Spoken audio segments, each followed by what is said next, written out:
Bonjour. Le propre de la prospective, c'est d'essayer de dire le futur au travers de quelques signaux faibles que l'on a perçus ces derniers temps.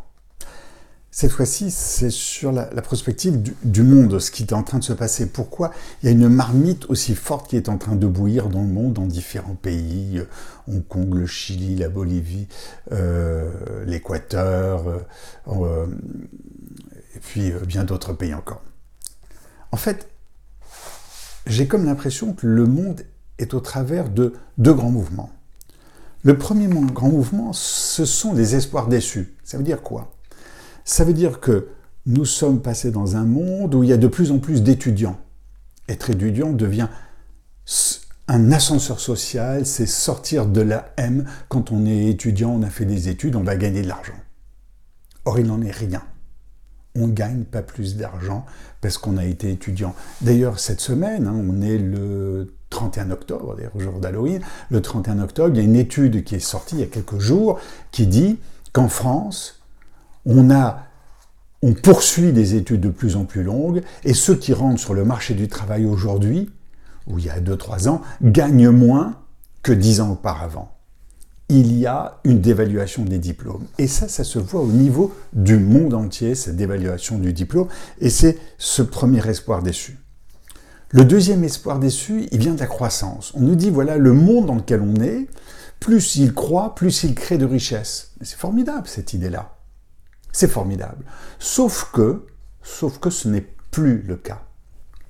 Le monde a une croissance qui se développe, d'ailleurs moins ces dernières années, encore moins cette année, de l'ordre de 2-3%, alors que c'était monté à 5-6%. Mais c'est pas parce que la richesse mondiale se développe que les classes moyennes mondiales sont plus riches. Non.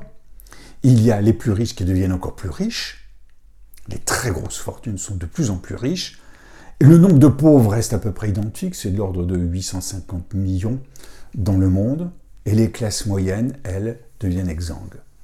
D'où des études qui ne servent à plus rien, entre guillemets, une croissance qui n'apporte plus rien, d'où une espèce de marmite énorme créée entre autres par les réseaux sociaux, qui fait qu'aujourd'hui il y a des révoltes partout dans le monde, dans tous les pays, j'en ai cité beaucoup, il y en a encore d'autres, et ces révoltes se font quasiment sans chef, c'est-à-dire ces révoltes sont nourries par les réseaux sociaux, par Twitter, par Facebook, etc.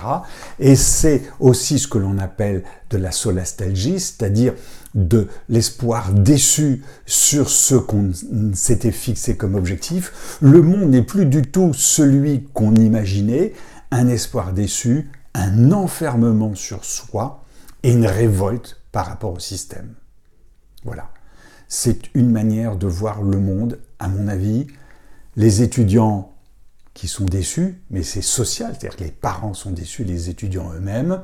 La richesse qui n'est pas assez répartie dans l'ensemble, et les classes moyennes qui s'appauvrissent. Et d'ailleurs, aux États-Unis, elles s'appauvrissent d'ailleurs depuis 30 ou 40 ans. Et puis cette marmite sociale entretenue par les réseaux sociaux. Voilà, je repars en plongée. À bientôt.